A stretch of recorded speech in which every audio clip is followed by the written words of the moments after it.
So, we need to talk about Israel, the country version of your worst family argument. Not long ago, Bibi froze the Western Wall Agreement. To those of you who don't know about the Western Wall Agreement, let me break it down to you exactly how the Prime Minister likes, through stupid cartoons. The Western Wall is basically an ultra-Orthodox synagogue, which means there is segregation between men and women. Women are prohibited from celebrating bat mitzvahs, reading from the Torah, wearing a talit, or even praying out loud. And the men, well, they're allowed to do whatever they want. Why? Because they're men! That's seriously the only reason. It's not even against Jewish law. It really seems as though they just don't want to share the wall. Just like Rose at the end of Titanic. What is the matter with you, Rose? Just let Leo get up on that door. There's plenty of room for both of you, Rose! Anyway, then came the Women of the Wall, an organization of women from all Jewish denominations, and said, there is more than one way to be Jewish. There's plenty of room for all of our voices in this great holy place. A peaceful statement followed by this.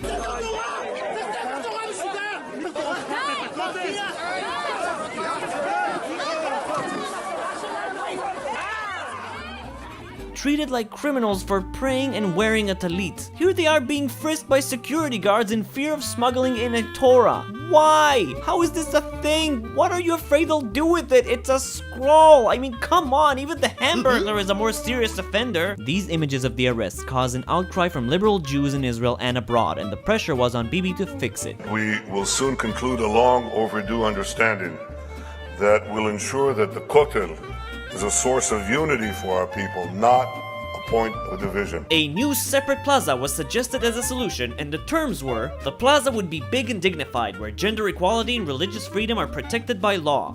The Women of the Wall, Reform and Conservative Jews would be in charge of it, and the two plazas will share an entrance so anyone could decide where they'd like to pray. This was historic, the wheels were in motion. And meanwhile, this happened. בלילה, בשקט, בנינו פה רחבה יפה שנקראת רחבת ישראל. וזה נקרא פשרת הכותל 1. Naftali Bennett decided to take matters into his own hands and at the dead of night, without consulting with anyone and without anyone's permission, built the egalitarian plaza himself. And for some reason, bragged about it. אני אספר לכם, זה היה באישון לילה. כי אם היינו מודיעים על זה מראש, כל העולם היה קופץ.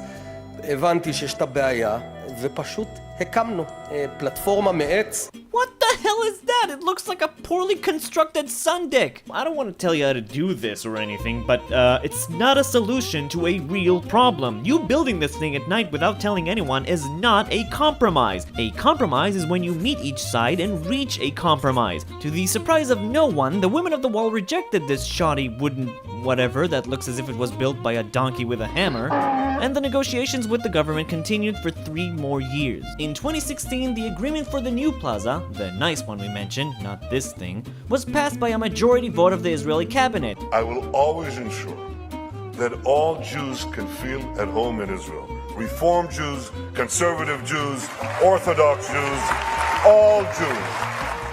Alright, Bibi, finally a happy ending! Oh, come on! So Bibi caved to the ultra-Orthodox, which sounds like the lamest transformer ever, by the way. And so here we are, after 28 years of fighting for religious freedom in the Holy Land, and what do we get? A sun deck with a separate entrance you can only go by entering through the Dung Gate, which is its actual name, by the way. Here's a photo. Okay, but don't worry, Bibi has our backs. Here's what he has to say about this whole thing. I am committed, and I remain committed, to making every Jew feel at home in Israel, including at the Kotel. Including at the Kotel. All we need is patience and perseverance. What? Patience? Really? It's been 28 years. That's the entire run of The Simpsons. And that show's been on the air forever. I think the baby's like 50 now. Look, what I'm trying to say here is, don't give up on Israel. If you hold equality, freedom, and social justice as Jewish values, it's time to say, enough is enough. Don't be silent.